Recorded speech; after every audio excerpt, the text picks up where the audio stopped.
Jangan lupa like, komen, dan subscribe channel YouTube TVRI Bengkulu, serta nyalakan lonceng notifikasinya. Assalamualaikum warahmatullahi wabarakatuh. Halo pemirsa Opini, senang sekali di hari ini obrolan pas di sini kembali lagi. Nah, apa kabar Anda pemirsa Opini di hari ini? Mudah-mudahan semua dalam keadaan sehat ya. Dan pastinya untuk Anda terima kasih banyak nih yang selalu setia nonton Opini. Nah, di kali ini bersama saya Iqbal Fatwa, kita sudah mengundang ini orang di balik layar nih yang biasa mungkin ada pernah juga menonton salah satu hasil karyanya. Nah, mungkin itu di YouTube atau juga nonton secara langsung. Saya sudah menghadirkan ini juga teman saya semasa kuliah dulu. Sudah hadir di studio Opini Arif Hidayat Esikom Emikom. Waduh, luar biasa. Apa kabar, Arif? Sehat. Alhamdulillah. Sehat, sehat. Nah, di hari ini pemirsa Opini kita akan membahas nih mengenai industri kreatif ini di bidang film dan juga mengenai branding pariwisata. Nah, pastinya kalau untuk di film, kalau di tahun-tahun ini 2 tahun terakhir ini kan mungkin juga Arif juga melihat juga untuk perkembangan industri perfilman di Bengkulu kan sepertinya sudah berkembang jauh daripada 10 tahun lalu. Zaman-zaman kita kuliah dulu. Ya, 2012 lah itu mulai 2012 itu mulai awal perkembangan film di Bengkulu kalau saya lihat sejarahnya ya. Di era kita tapi dulu kita pernah mengundang teman-teman, bukan mengundang sih, emang teman-teman dari Jakarta, rombongannya DCI, DSLR Sinematografi Indonesia itu main ke Bengkulu. Nah, semenjak itu kayaknya ruang lingkup untuk videografi, film itu mulai maju tuh, mulai berkembang. Karena ada penata teknologi yang baru gitu-gitu. Mulai tersuntikkan lah teman-teman yang ada di Bengkulu. Karena kita di Bengkulu ini kita tahu sendiri kan jauh dari ibu kota, terus juga informasi itu mungkin kita belum mendapatkan. Mungkin teman-teman yang di daerah lain seperti Jakarta, Bandung, bahkan Palembang sendiri pun sudah dapat informasi duluan. Bengkulu baru belakangan. Berarti 2012-an mulai. Kalau saya lihat 2012 itu mulai berkembang. Walaupun memang teman-teman komunitas yang indie yang di Bengkulu itu baik dari mahasiswa atau personal-personal yang hobi di pembuatan film itu udah mulai gerilya. Nah, dulu mungkin Mas Dibai pernah ingat ada apresiasi film pendek Bengkulu. Oke, betul. Ya, betul. udah berapa kali tuh? Kalau nggak salah saya sekitar 5 kali. Nah, itu emang kita bergerak secara indie dari komunitas. Dan itu sebenarnya terakhir tahun 2017. Nah, itu saya ingat 2017 kita adakan di salah satu hotel gede juga di Bengkulu. Dihadirin juga kepala daerah dan antusiasnya juga udah lumayan tuh. Kalau saya terakhir itu sekitar 23-an film kalau nggak salah. 23-an film. Nah, ini berarti maksud saya tuh berarti teman-teman baik anak-anak muda, bangun SMK atau mahasiswa atau umum itu di bidang film itu sebenarnya sudah oke lah ya. Semangatnya udah ada. Betul. Semangatnya udah ada.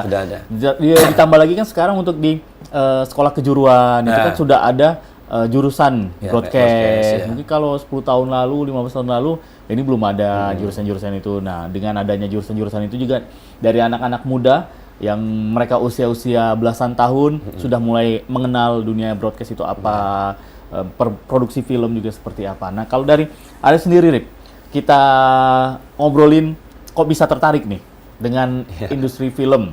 Ya, awalnya apa yang membuat akhirnya seorang Arif nih, wah ini bagus nih, enak nih ngerjain film nih. Ya, emang awalnya kita dulu pernah di media juga kan Mas. Nah, di media juga, terus kita berteman dengan teman-teman yang alumni sekolah film, dan kayaknya karena emang basicnya di lapangan, kayaknya enak juga nih buat film. Nah, mulailah kita merintis secara indie tahun 2012. Kita buat ruang-ruang apresiasi sehingga untuk memancing teman-teman lain juga produksi film, baik dari sekolah maupun umum.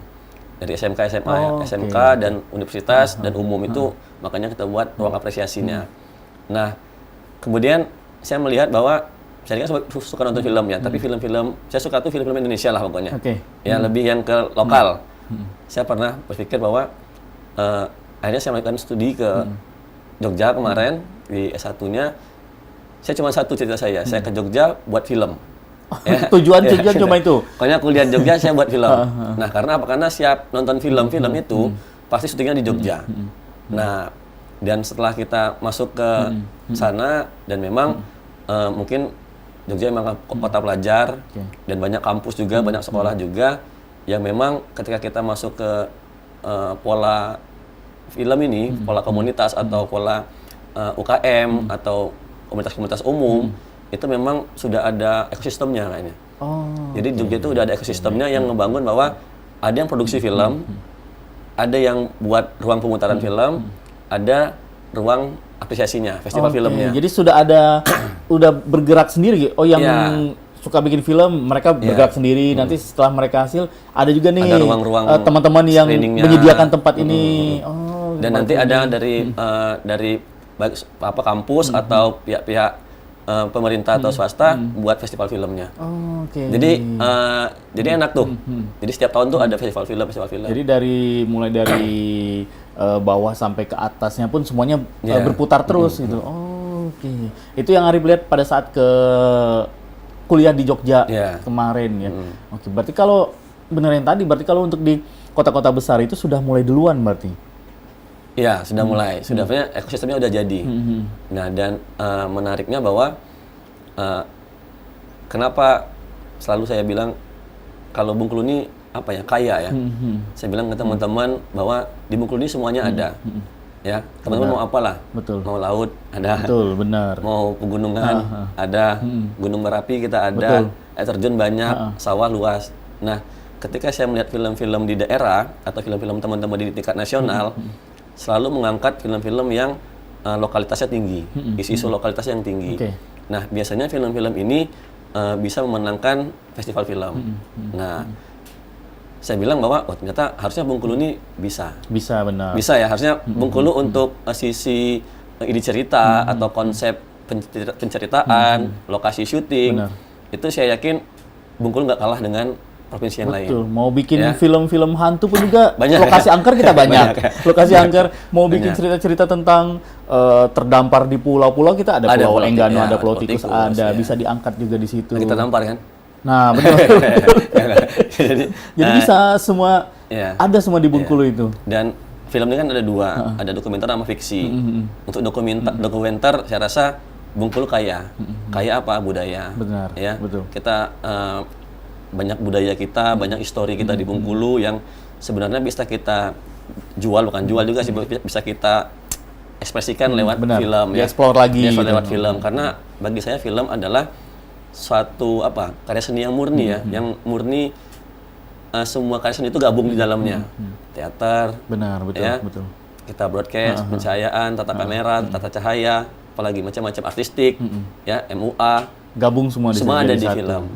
Jadi bagi saya karya film itu media yang paling efektif untuk menyuarakan atau kita menggambarkan suatu kegelisahan atau kehebatan ya kota kita lah, Bengkulu misalnya. Betul. Kayak film-film bioskop juga, terus film-film produksi lokal teman-teman di luar juga rata-rata itu cerita-cerita dari daerah, seperti yang film fenomenal kan dari Desa Penari. Itu kan cerita dari masyarakat. Oh, ada cerita zaman-zaman dulu seperti ini. Terus juga film-film Jelangkung. Ya, film-film yang nasional yang di layar lebar yang kita tonton di bioskop nih pemirsa Opini. Nah, berarti bisa juga kalau seandainya kita bikin di Bengkulu. Bisa. Seperti itu. Saya yakin bisa karena apalagi sekarang kita bilang Mas Ibe tadi perkembangan film udah melesat. Saya yakin teman-teman di Bengkulu yang bergerak di industri kreatif, di videografi atau di film, secara kapasitas personalnya udah jago-jago semua. Tinggal bagaimana ngebangun ekosistemnya nih. Ya. Nah, kalau yang menurut Arif di Jogja ini ekosistemnya sudah terbentuk nih, sudah berjalan sendiri lah, nggak perlu ada yang ngomandoin, nggak perlu ada yang teriak-teriak, oh bikin penghargaan untuk film, oh bikin tempat atau kafe, tempat kita bisa nonton bareng, screening hasil karya teman-teman. Nah, kalau di Bengkulu kita sendiri nih, apa sih yang membuat ekosistem itu tuh bisa dibilang lamban untuk sekarang? Sekarang pun sudah ada, tapi kalau dilihat secara luas gitu, itu kan hanya untuk teman-teman kita yang aktif, yang produktif, terus di produksi film atau juga di teman-teman komunitas. Tapi kalau secara umum orang-orang Bengkulu tahu, mungkin masih dibilang masih dibilang lamban lah perputaran ekosistemnya. Iya, karena jadi ada dua kalau saya bilang. Film ini kan ada yang memang bergerak secara komunitas atau indie, ada emang yang dia bergerak di bidang industri. Industri ini udah beda ya, maksudnya udah dalam bentuk project misalnya. Sedangkan kalau yang indie ini dia arahnya ya festival film, parade film, apresiasi film. Nah, tentu saja sebenarnya yang harus dibangun adalah ruang apresiasi dulu kalau saya bilang. Festival. Nah, ketika ruang-ruang apresiasi ini ada di Bengkulu dan provinsi lain atau nasional melihat ada potensi besar untuk anak-anak muda Bengkulu tuh di film misalnya. Nah, teman-teman yang sudah pinter atau jago-jago buat film di Bengkulu, dia pasti bisa membawa portofolionya minimal untuk bekerja di usia yang lebih besar, ya. Dengan apa? Dengan tadi di Bengkulu udah ada ruang-ruang ini, ya. Jadi kita dilihat dengan nasional, orang-orang juga saya yakin udah jago-jago dan sekarang banyak teman-teman anak Bengkulu tuh yang di nasional, sudah bisa buat film lebar, udah banyak, buat iklan banyak. Soalnya udah teman-teman saya lihat, saya pantau ya di sosial media itu beberapa teman-teman yang jago di videografi atau film udah ke nasional. Nah. Tapi apa? Ketika mereka pada pergi semua nih, saya rindu juga nih kan. Berarti Bengkulu kehilangan orang dong. Betul. Mungkin karena mereka siapa yang bertahan nih? Target mereka juga harus berkembang secara pribadi, mereka realistis, terus juga dari segi ya balik lagi tentang penghasilan. Kalau di Bengkulu terus idealis terus. Ya benar. Capek ya Mas. Jadi harus berkembang juga ke luar daerah. Jadi itu. Nah, ketika siapa yang akan bertahan di Bengkulu misalnya? Makanya ada teman-teman yang beberapa yang bertahan di Bengkulu. Tapi apa kendalanya? Tadi, kalau kita selalu bergerak indie, ya ketemu dengan idealis, ketemu realistis ini kan berat ya. Betul. Realistis lah kadang kan. Nah, jadi harus ada motor yang atau yang emang mengayomi kayaknya nih. Harus ada orang atau relawan yang siap untuk membangun ekosistem ini dan nggak bisa sendiri. Ya. Benar. Bisa sendiri. Jadi memang harus berkolaborasi dan memang ada orang yang menyuntik penyemangatnya itu tadi nih. Jadi industri kreatif di dunia perfilman Bengkulu ini terus berkembang, ekosistemnya juga berjalan. Oke, pemirsa Opini, obrolannya kita tahan dulu ya. Untuk di segmen pertama ini jangan kemana-mana, obrolan pas di sini akan kembali lagi.